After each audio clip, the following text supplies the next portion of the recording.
Welcome to The Cap, where we are here to speak with college reps and other professionals in the field of college admissions to help answer all your questions and guide you through every step of the process. So if you're serious about college admissions, you've come to the right place. Are you ready?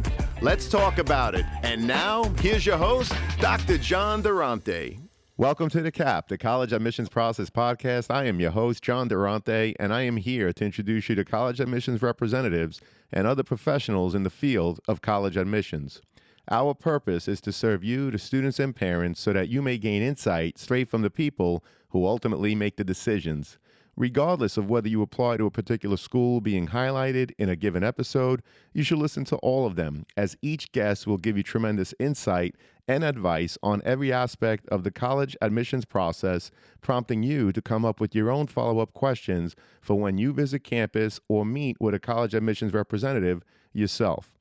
Don't forget to visit our website, www.collegeadmissionstalk.com, or the show notes of each episode to access the alphabetical list of all the colleges available with the related audio link to the right of each school. The alphabetical list provides you with on-demand access to all of the episodes so that you may listen whenever you wish. And if you want to receive links to episodes before they are released on the podcast, along with other related resources, please fill out the email opt-in form also available on our website and in the show notes of each episode. Lastly, please email me with any questions or comments at collegeadmissionstalk@gmail.com. So are you ready? Let's talk about it. Welcome to The Cap, the College Admissions Process Podcast. I am your host, John Durante, and it gives me great pleasure to introduce to you today Emily Rudolph, who's the Associate Director in the Office of Undergraduate Admissions, and she's also, by the way, almost a double alum at Champlain College.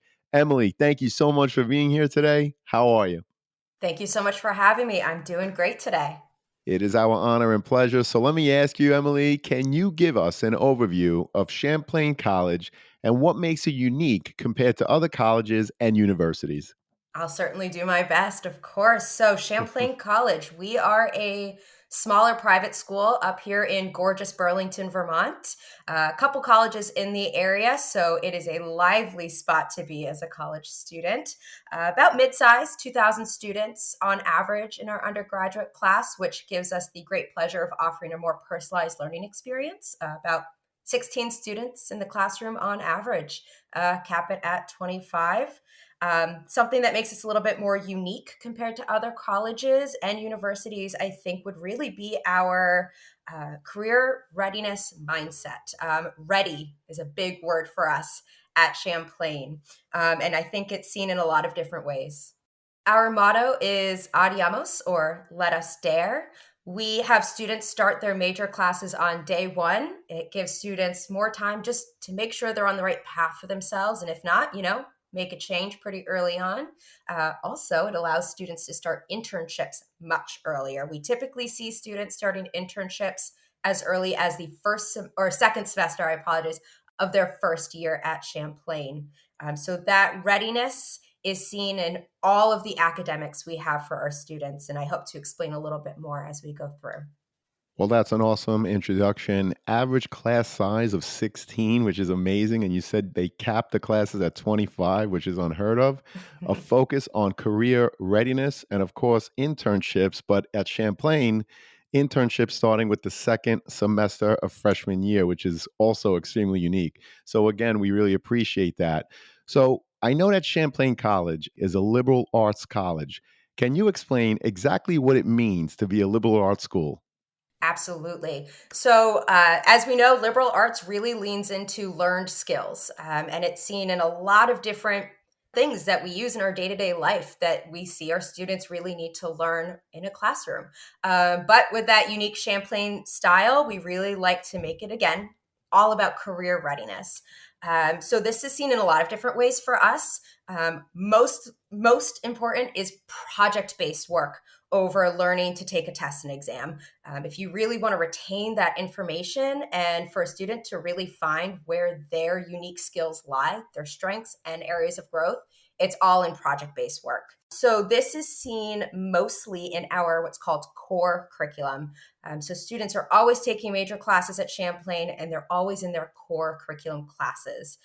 And this is another unique spin. Instead of having students just take a history class and just take an English class, like you might see in a lot of liberal arts schools, we lean again it more into what skills are actually needed out in the world. And we found these skills by going out in the world. We work with our employer network every year with a survey going out saying, what do you see? When you see really strong resumes come in, you're interviewing and you find that person and they're joining your team and they're really helping push your industry forward. What is so amazing about these people? So we take all of that feedback, and across the board, we found about 12 competencies that come across.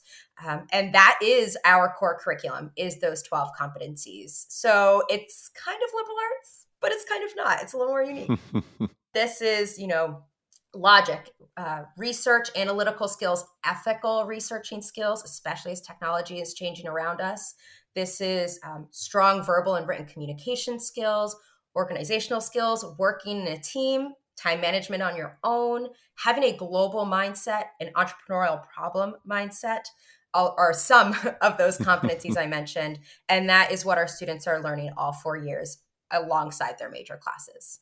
Well, again, we appreciate the focus on career readiness. You explained beautifully your core curriculum, and you talked about not learning just to take a test, but rather there's a focus on project based work, which is real world applications that, of course, students are going to use once they graduate Champlain. So, again, Emily, thank you so much for that overview.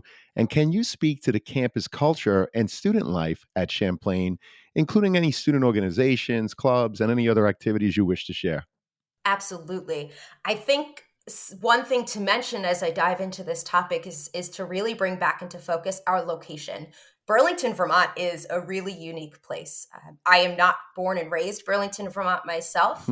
I moved up this way from New Jersey, where I was born and raised. So I can say that I've done a lot of traveling in my life as well.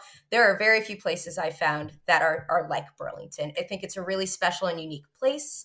As I mentioned, a lot of colleges in the area, so it's a very vibrant location, really centered around art, music, food. We love food up here with all of the farmland. And so I really want to bring our location into this topic because our campus is right in the heart of downtown Burlington, which is the most populated city in the entire state. So while there's a lot going on our campus, and I'll dive into that, I think it's important to keep in mind that our students are not stuck on a small campus in the middle of nowhere, Vermont. We really expand into the Burlington area and the Green Mountain Range, which is near us as well. And we're right on Lake Champlain too. So you get a little bit of the water, the mountains, city life. But on our campus, students are doing a lot.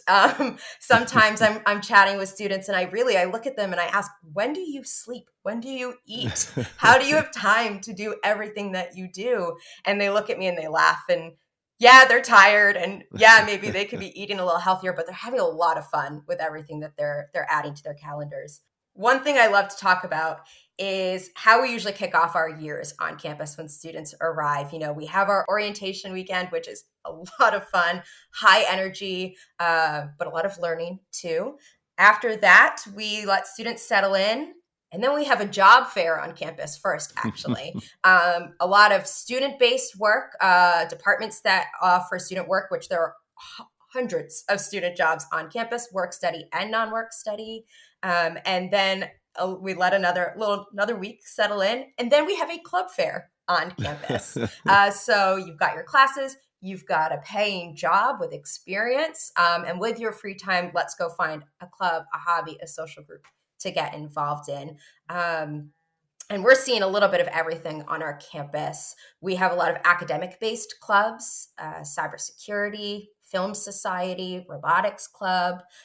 Women in tech is a really, really popular one. We've got a lot of tech-based majors at Champlain, cybersecurity, as I mentioned, app development, digital forensics, computer science and innovation, game programming. And we're really happy to foster a lot of women identifying students on our campus and having a space for them to come together to prepare to go into honestly a male-dominated field. And we want to have that community for our students now so that they can bring that community into the industry. There's a lot of other things going on. Something pretty popular for sure, Student Government Association. A lot of colleges might not say this, but that's really popular on our campus. We see a lot of students that just want to get involved in what's going on for themselves and their fellow classmates. It's also seen in CHAMP, which is our events planning group. That's a pretty popular one. They plan all of our big events on campus. And a few other things to mention. A big one for sure, esports is actually the only varsity team we have on campus. Wow. Esports club, esports varsity, and they are nationally ranked students that are really getting involved. But we do have intramural and club sports as well. Rugby is super popular up in the area, as well as volleyball, soccer, hockey, basketball. So again, I ask our students, when do you sleep? When do you eat? There's so much to do. Well, that's awesome. And Burlington is absolutely gorgeous. Like you said, near Lake Champlain, you have the mountains. So, obviously, plenty to do year round. You talked about your tech based majors, your app development, game program, and of course, esports, which has gained so much popularity throughout the country and beyond. So, again, we appreciate that overview. I was curious, Emily, can you walk us through your admissions process at Champlain College, including what you look for in a student and what the application review process actually entails? Absolutely. I'll try and keep this as brief as possible because I know our listeners know that this is a big process. There's a lot of steps that go into finding, exploring, and applying to a college. So, from an admissions counselor standpoint, that process looks pretty similar to begin with for all students that want to apply to Champlain. We open up our application August 1. So right as you're getting through the summer, we open up that application, and there's a few ways you can go about doing so. We have our own app, Champlain College only on that application, but like many schools, we are also on the Common app. I encourage students to apply whichever way they see fit. We read them both the same way. Champlain College does not have an application fee, so it is free to apply to our school, which just removes an obstacle of finding and getting into Champlain if this is where you want to be. We offer 2 early decision deadlines at Champlain and 1 regular decision deadline. We don't offer early action at Champlain. Something to think about. With the 2 early decision deadlines, those do both have the binding agreement. And the second deadline was actually a COVID response. We were realizing that during those fun days of COVID, deep lockdown, that high school students and counselors and parents just needed more time. They needed more time to find us, to reach out, ask questions, make sure Champlain was the right fit. And that's where we went ahead and added a second deadline. So those are November 15th and December 15th for early decision, January 15th for regular decision. I'll go ahead and throw an asterisk on that because, as many of us may know, FAFSA has something new going on this year where they're Tell doing us a about it, rehaul. please. Well, I know some. I'm not the best person to know all, but what I do know is that FAFSA is opening a little later this year, where typically it's open in October. This year it's opening in December. And as you may have heard, most of our deadlines are November and December. So we're still figuring that out, as I'm sure many colleges are, but we'll be sure to be really transparent and really be open in our communications on how that process is going to look this year with applying to any college, Champlain specifically, with FAFSA opening a little bit later. Once students go ahead and submit that application, we request transcripts. Well, the student requests the transcript, please and thank you, to have that sent in. I know we're going to talk about this a little bit more, but we are test score optional. We look for about a 3.2 GPA at Champlain or higher. If students are submitting test scores, it's about an 1180 SAT, 28 ACT or higher. And this is typically where I mentioned that we take a very holistic approach to reviewing applications, which means we're really looking at everything a student is submitting in the application and all of the communications they're having with us around to make our final decision, which means we do see students submitting applications that come in a little bit lower on that GPA. And that's okay. We're still looking where everywhere else for where students' strengths really lie. So once we go ahead and get that information, we're also looking at those letters of recommendation. We look for two, although I will say a majority of the applications I read, I get three or more letters of recommendation, and I'll read them all. It's my hope that students that are looking for those letters of rec are branching out to who they're asking these letters of recommendation for. Sometimes I get the same letter four times from four different people, which is great. It's really solidifying that message, but it's a great idea to think about how these people interact with a student in their day-to-day life and what strengths they're seeing in these students, areas of growth they can speak to, because it can provide a much larger picture for us, which is awesome. But that's also where the personal statement comes into play that students are submitting. I always have two pieces of advice for personal statements. That is, write about something you are passionate about because it really comes through in the tone of the essay. A trip you went on, a goal you have in life, why you're picking this major. That's a big one. And my second piece of advice is have it proofread before you submit it. We read a lot of essays and I'm like, ooh, let's have someone take a look at this before we submit it. Couple other things to mention in terms of the application process at Champlain. We do have 9 out of 34 majors that have a few extra things we're looking for. 3 of those majors are math-based. We look for pre-calculus in a high school transcript with a B or higher because students start calculus right away in applied mathematics, computer science and innovation, and game programming. We offer pre-calculus on campus, but it just sets a student behind right away. And so that's why we look for it in that transcript. So for everyone listening, if you already have an idea on a major where you want to go, just double check, see if there's anything you should be taking in high school to support that. We also offer 6 majors that are in our arts division that do also require a portfolio. The portfolio is actually reviewed by the professors of those majors, and those are reviewed for admission into the specific major, not into the school. So it is very important to get into the major you want, but it does not determine your acceptance into Champlain. That's getting a little into the weeds. I'll share a few other details on this before we move on. The application process, of course, is really, really important, but there are a few other things we're looking for, biggest one being demonstrated interest. And that comes across in a lot of ways. It can be something as simple as emailing your admissions counselor, emailing the financial aid team, coming to the campus for a daily info session and campus tour, an open house. We offer virtual open houses and virtual webinars to be mindful of families that may not have the finances to come up, or even just the time, or maybe we're on the East Coast and you're on the West Coast and it's just not lining up for you. So we make sure to offer virtual as well. Demonstrated interest just shows that level of engagement that helps us help you. I want to welcome back Sean Patel, who's the CEO and founder of Prep Expert. Sean, thank you so much for being here. How are you?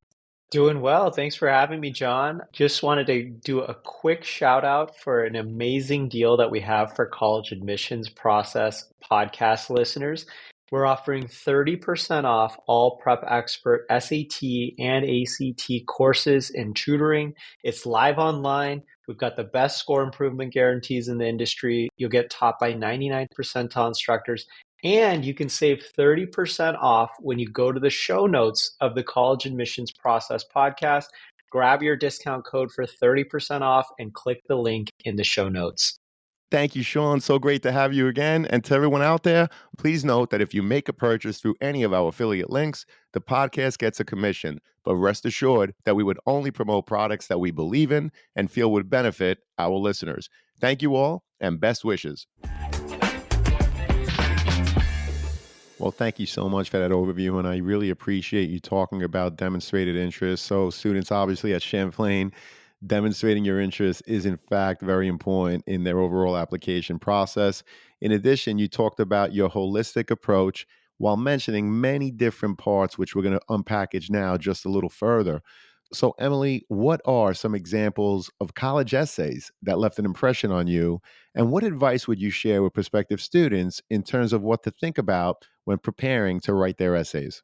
Absolutely. And I have read in my 4 full years in admissions, thousands of college essays.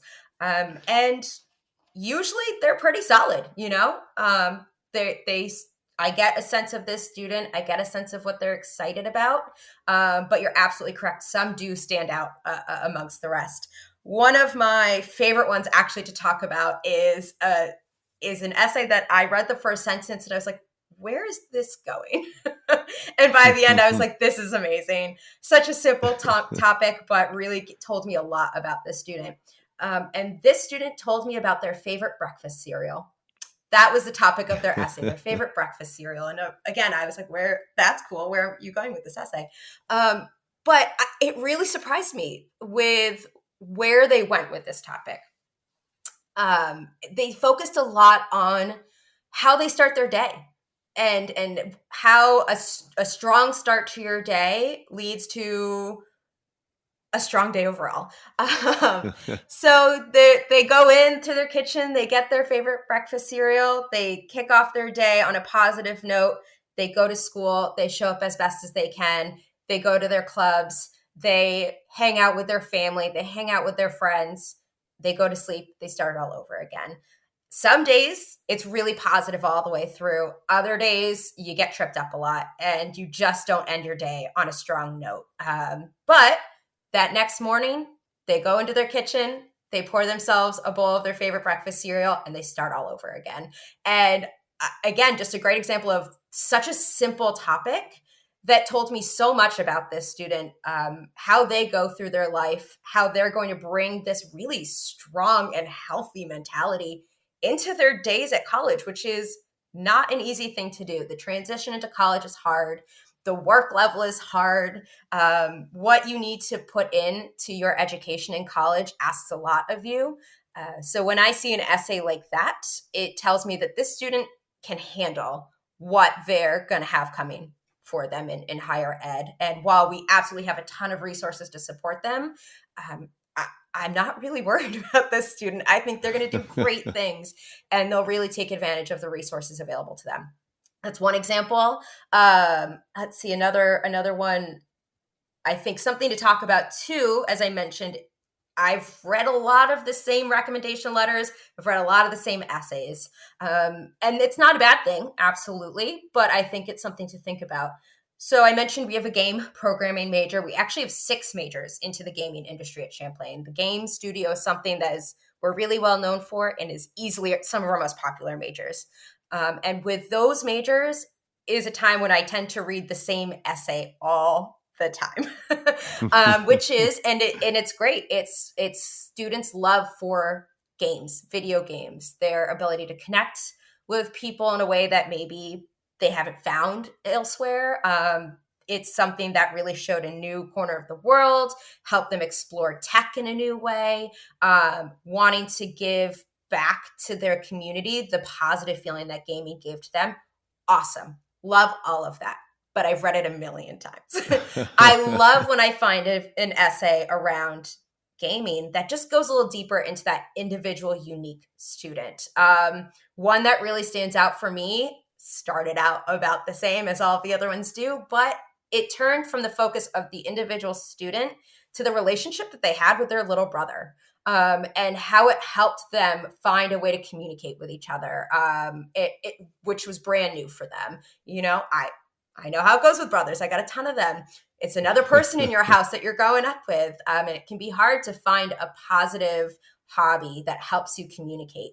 And that's what this student really focused on, was their love of gaming, but how it helped them reach other people that are really close to them, and positive relationships all the way through that are like positively relationships through their whole life. So again, I always just encourage, if you're writing an essay that is related to the major itself, absolutely do that. It tells you admissions counselors a lot about that student, but find that thing that's really unique to you that nobody else can talk about, which I know is a big ask and it takes a little time to find it, but I think that everybody can do that. So that's my piece on essays. Well, that's awesome. Great advice, great example. And I just want to point out that sometimes it's not about the topic, but how you use the topic to explain about yourself, to talk about the things that you want the rep to frankly learn about yourself, right? That are not so easy in other parts of the essay. So again, those were great examples. And my favorite one was the one with the cereal. So who doesn't like a nice bowl of cereal in the morning, right? And I love the way Right. they use that to talk about how they go about their day and to talk about their transition to college. So that was awesome, Emily. Thank you so much. Of And course. so on packaging the application just a little bit further, I know that Champlain is in fact test optional. Can you share the percentage of students that applied and who were ultimately admitted that did not submit their test scores? Absolutely. I will start this by saying that Champlain's been test score optional for quite some time now. I've been in this role for going on 5 years, and my entire time in this role, we've been test score optional. So this predates COVID. We chose to go test score optional earlier on because it was just an obstacle we were seeing to get students into our classrooms. And as I mentioned, our classrooms are a little bit more unique, and it's really focused on your skill set that you're bringing. And tests don't always speak to those skill sets. And so we decided to go ahead and remove that. We didn't want students to feel like they wouldn't belong with us if they couldn't get that perfect SAT score. That is absolutely not the environment or the community that we have at Champlain. So that being said, we have seen the submitted test scores diminish percentage wise quite drastically. I believe this last cycle, we had maybe 20% of our applicants actually include test scores in their applications. Well, I can't speak to the overall percentage of every application that we have. Of the tests that I read, I think I can think of two students who submitted test scores that negatively impacted their admissions opportunities. Now, why did it negatively impact them? Because I wish I could have said, don't submit this test score. Everything else is so great, but don't submit it. Although I will say, if a test score is pretty low and we aren't able to admit them, it usually means their GPA is also pretty low. And we just don't want to set up a student to fail on our campus. College is not cheap, and it takes a lot out of you. We don't want to bring a student in and have them commit both financially and with that mental health level if we don't think it's going to be the right fit for them right away. And so that's really what we're looking for with GPAs and test scores. So it's pretty rare that we see test scores low enough where we say we just don't think this student is ready. And if they are submitting test scores and they're kind of just a little below, but they're doing okay, but we're seeing those strong GPAs or even maybe an average GPA too, but that student's taking AP classes. And so maybe their grades aren't the best, but they're taking really challenging classes. Those are all factors we're considering when reviewing those numbers that we get through the application. Well, we appreciate that. And it points to the fact that as admissions representatives, it's very important for you to review the transcript and if they submit the test scores as well as the transcript to make sure that when the student comes onto your campus, that they're going to be able to maintain good grades and frankly handle the work that they're going to face once they're on Champlain's campus. So we really appreciate that. And I was also curious while we're talking about the test optional movement, where do you see it going over the next few years? For Champlain specifically, I don't imagine we are going test score required Right. anytime soon. I have heard no chatter on that front on the back end when it comes to reviewing our strategies for the next year. That topic has not come up. And as I mentioned, we've been test score optional for so long, and I think we have a pretty solid reason for doing so. And because we just want to give students the best opportunity they can to find the school that's the best fit for them, we think that test scores are just an obstacle in their way. So I don't see us going requiring test scores in the future at Champlain. So I was also curious in terms of the overall application process, Emily, with the increase in schools going test optional, and of course the ease with which to apply. You mentioned the Champlain application, but you're also on the Common App. As admissions professionals, how do you determine the number of applicants to accept, waitlist, and even deny when you receive far more applications from deserving candidates than your seats available? Yeah, that's a really great question. I would like to say that overall, we want to bring students to our campus that want to be on our campus. Those are the students that are really going to perform well. And kind of going back to that motto that we have, that let us dare, we want the students with that mentality learning with us, innovating with us, growing with us, because then those students are going out into those industries and they're bringing that mindset with them. We're thinking that long-term goal. And so I bring that up because we're not looking to turn away students every year and say, we only want to bring in the cream of the crop. We only want to bring in so many students. No, we want to take as many as we can. And we'll do everything we can to do that. I honestly think that we, mid application cycle this year, hired a new professor because we were seeing an influx of strong applicants for some majors. And we said, let's get another professor on our team so we can take in more of these amazing students. We want them here. So in terms of our mentality with reviewing applications and the components we're bringing in and how we're determining, accepting, waitlisting, denying, it's not a mentality at Champlain to say we're looking to actively start the cycle knowing we're going to turn away students. Instead, we're looking to say, what can we change on our end to actually bring in as many students that want to be here?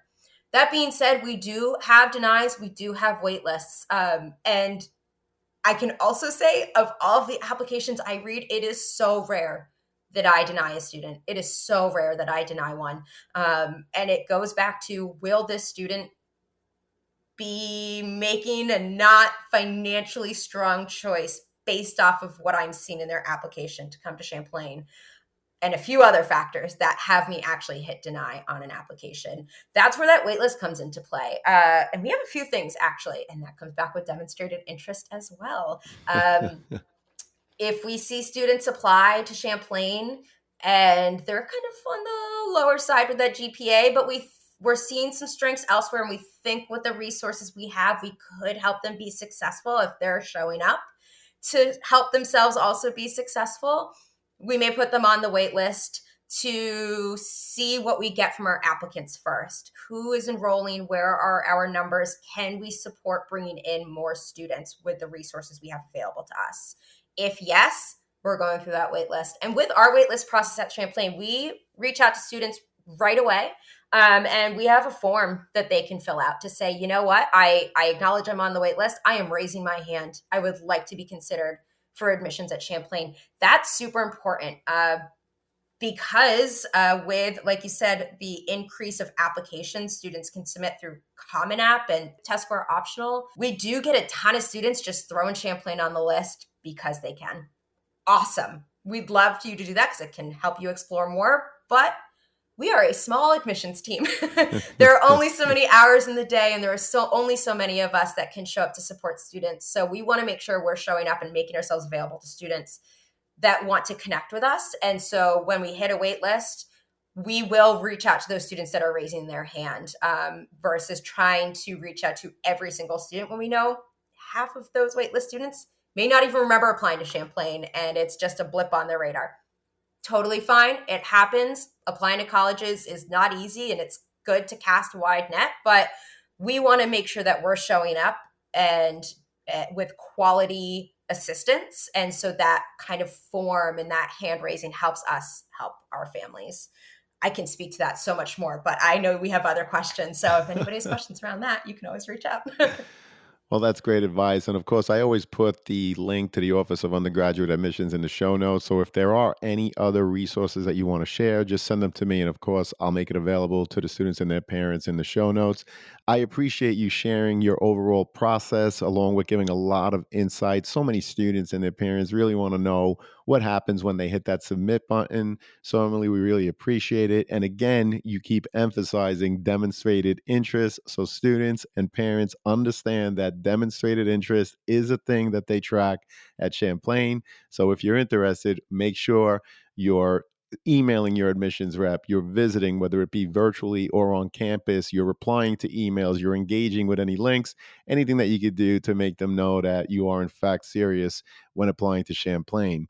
So, Emily, when searching for the right college, what should a student be looking for to ensure that they are finding the right fit for themselves and that they are, in fact, the right fit for the schools they are applying to?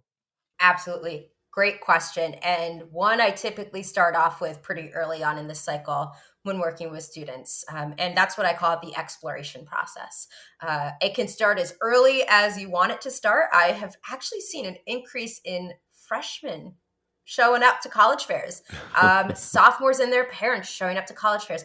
I think that's awesome. The earlier that you start the exploration process, the easier everything is going to be in the long run, because there are so many options out there to find the college that's the right fit. And it can be really, really hard and time consuming to search through everything to really end up in the right spot for you to be successful in higher ed and post-grad life. So I always encourage students to do one of two things, because everyone says, write out your want list. What do you want in a college? And that can be really overwhelming and stressful too. I don't know what I want in a college because there are so many options. So I usually like to flip it on its head and say, what don't you want in a college? Start there. Do you want to go away from home, or do you want to stay close from home? If you're going away from home, what's your radius? How far away do you want to be? Do you want to be able to come home on the weekends, or do you want to be so far away and in somewhere so new to you that you're getting on a plane for a few hours to get where you want to be? That's a great place to start, is location. Size for sure is something to consider.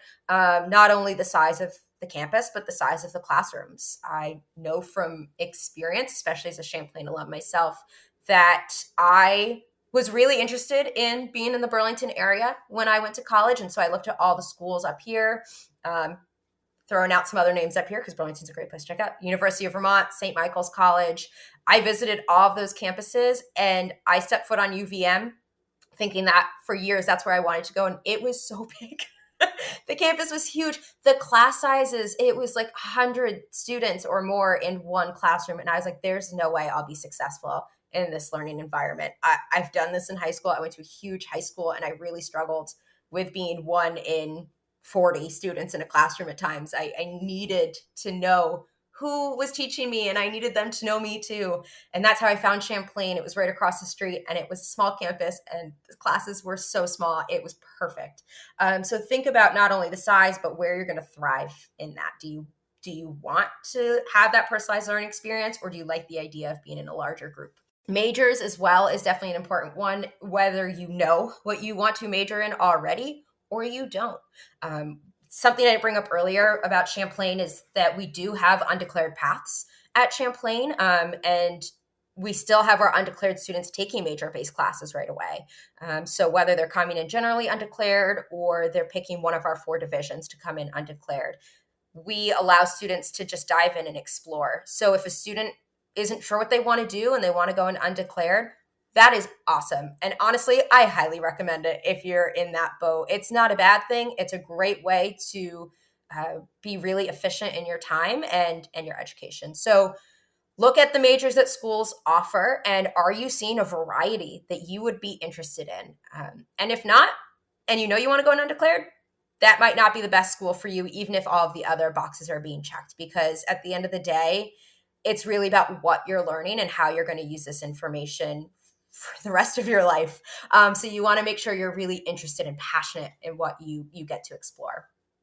Social engagements, weather. I've talked to some Southern California students about coming to Burlington, Vermont, and I was like, are you sure? You've never seen snow before. Vermont's like a level 5 snow state. You might want to start with like a level 1 snow state before you come all the way up to New England. So there's just so many things to think about. But at the end of the day, it's going to be your home away from home. Is this a place you're going to be comfortable? Is this a place you can thrive in? Is this a place you can see yourself for 4 or more years? A lot of things to think about. Hey, John. This is Danny from the University of Rhode Island. Dormify is my go-to for the most trend-forward and unique products for all of my rooms over the years.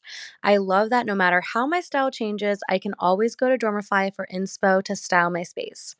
I cannot recommend it enough for anyone wanting to make their space their own. Thanks so much, John. Thank you, Danny, for sharing your thoughts on Dormify. For those of you listening, be sure to check out our show notes where you could find our Dormify affiliate link and our most updated coupon code where you can save 15% on most Dormify products. As a reminder, our podcast does receive a small commission for purchases made through our affiliate link, but rest assured, we only promote products that we believe in and feel would benefit you, our listeners. Thank you, and best wishes to all. Well, that's a terrific overview, and there's certainly a school for every single student, but not every single school is necessarily for you. You mentioned location. Do you want to be in a warm climate, cold climate, or something in between? Size, not only of the campus, but also of the classroom. I love how you talked about visiting one school, which you found to be too big, and then you found Champlain, which was just right for you. My daughter, my oldest daughter, had a similar experience, so I appreciate you sharing that. And of course, looking at things like academic offerings, majors, and is it the right fit for you in terms of the variety, right? And again, it's different for every single student, which is why I'm also happy that you mentioned that there were freshmen in high school that came to College Fest to see you, because frankly, it's never too early to just start thinking about it. So, Emily, that was a great answer. We really appreciate it. I was also curious to know, can you share what support services are available for students who may have had an IEP in high school to help ensure that once they're on your campus, they continue to be successful? Absolutely. There's actually a lot to talk about that we offer as resources. When someone approaches me with this question, I always kick it off with saying our team in our Office of Accessibility is the best place to start. That team works with students based off of housing accommodations and academic accommodations. So they're a great place to kick it off, especially if a student has had an IEP in the past and they want to continue doing so at college, which I highly recommend. If something's been working for you, keep doing that, especially as you get into a difficult transition, like moving away from home and in being in a new academic environment. So we absolutely work with students in a variety of ways, having more time to take a test, being in a separate quiet space to take a test, maybe getting to expand some timelines on projects if needed. At the end of the day, we really just ask for communication. I like to say, we have a buffet of resources available for students, and we can do everything we can to put those resources in front of the students, but it's up to the student to actually go up and pick what they need to help them be successful. So it's a two-way street for sure. We have a lot of resources that actually are not only available to all of our students, but some of which are required for all of our students.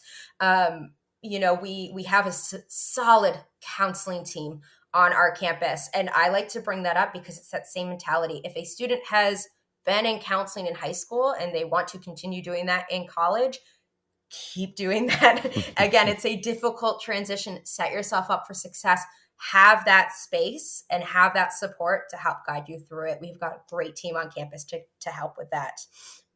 We have amazing academic tutoring available, peer-led tutoring. Those are juniors and seniors on our campus that were tapped by professors and trained, actually trained so much that they get micro badges to be tutors in a variety of topics. So some students work better with peers, so we want to provide that.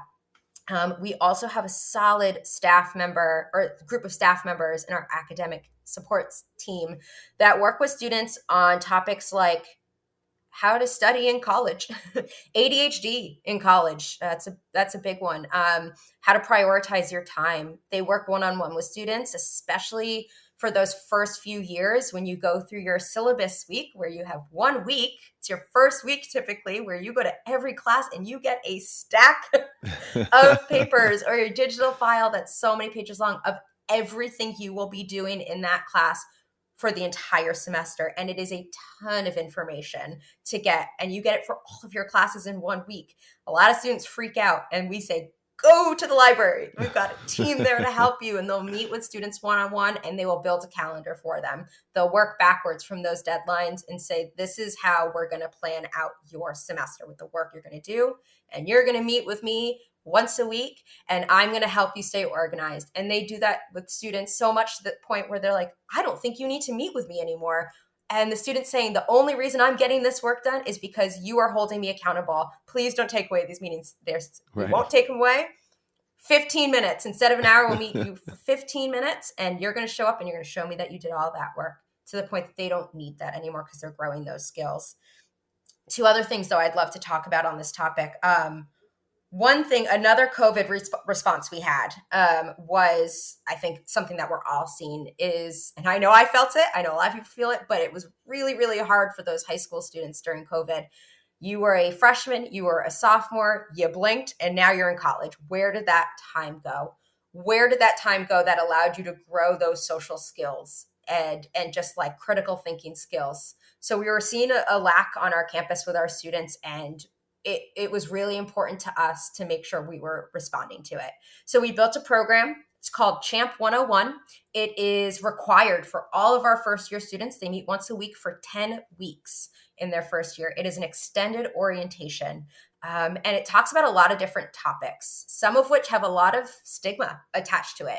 And we, kind of going back to that mindset where it's a two-way street, where it can be hard to raise your hand and say, hey, I need these resources.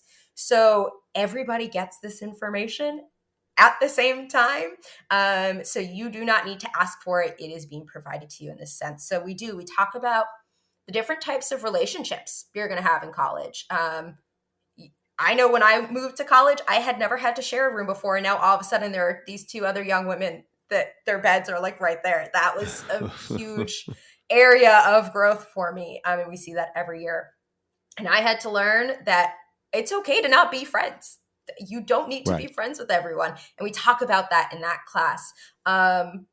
And just like how to navigate all of these new relationships you may have, because you're learning with the same people, you're living with the same people, sometimes you're working with the same people. It's a lot of different hats to have to wear. How do you show up in each space and really make sure you're being healthy with it, both for yourself and the people around you?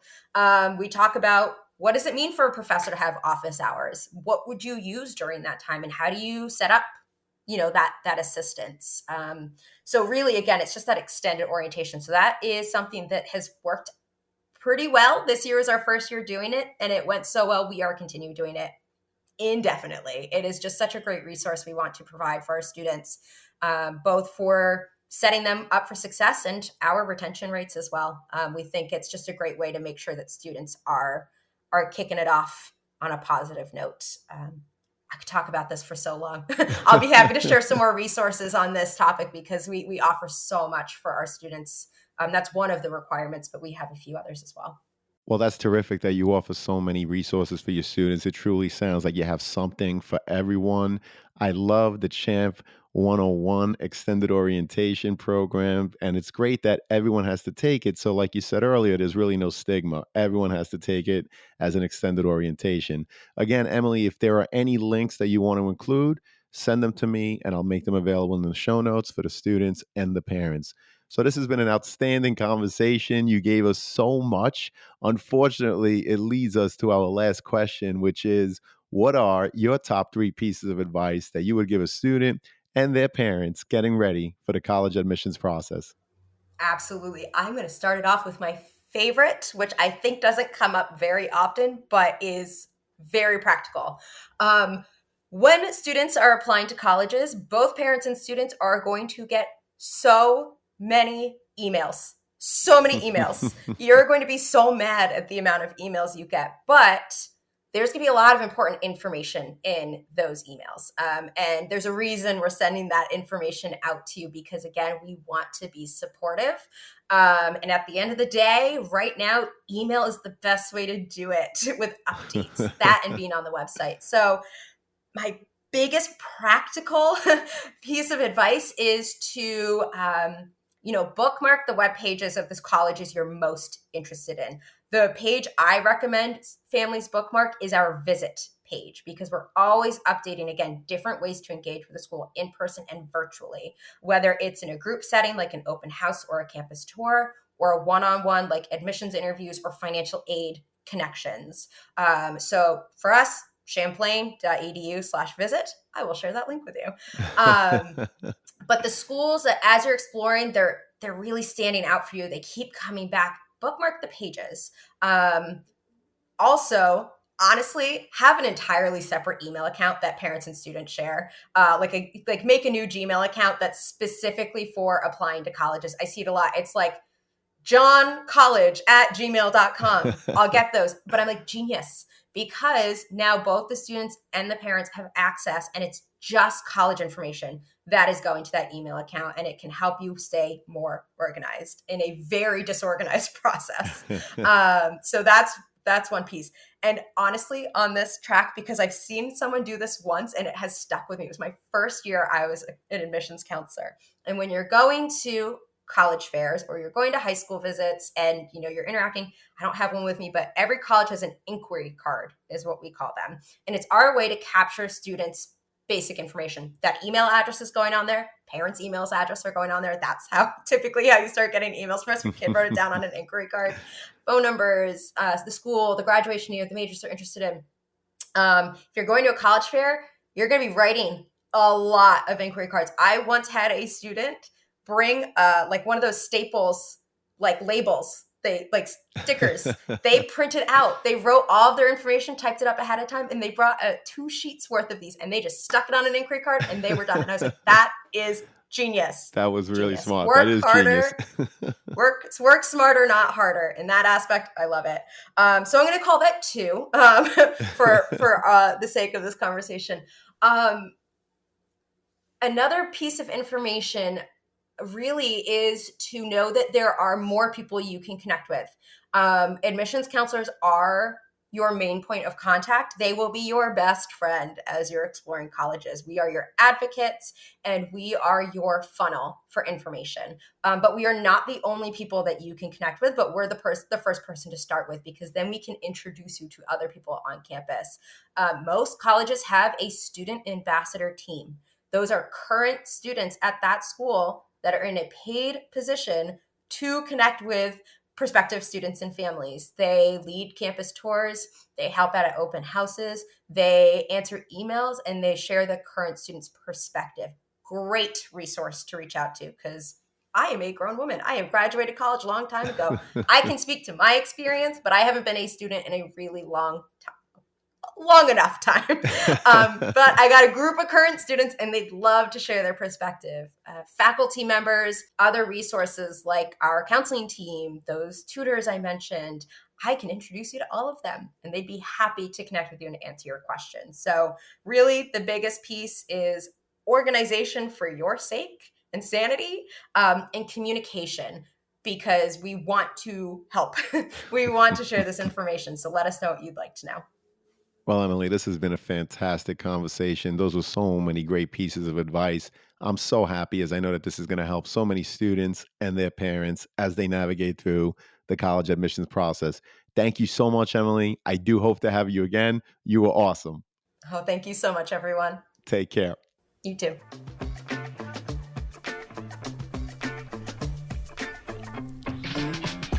Thank you for joining us on this episode of the CAP, the College Admissions Process Podcast. We hope you enjoyed the show. If you did, please don't forget to tell a friend, and follow us on Facebook, Instagram, Twitter, and wherever you listen to your podcasts. I am your host, John Durante, and I look forward to seeing you on the next episode of the CAP. Hey, podcast friends, are you or someone you know in need of some custom college gear?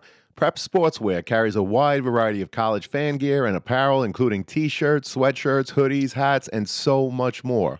So whether you're getting ready to go to the game, hanging out on campus, organizing a college bed decorating party, or you're simply looking to build upon your college gear, Prep Sportswear has you covered. Check out our Prep Sportswear affiliate partnership link in the show notes for all the details. Please note that if you make a purchase through any of our affiliate links, the podcast gets a commission, but rest assured that we would only promote products that we believe in and feel would benefit our listeners. Thank you all, and best wishes.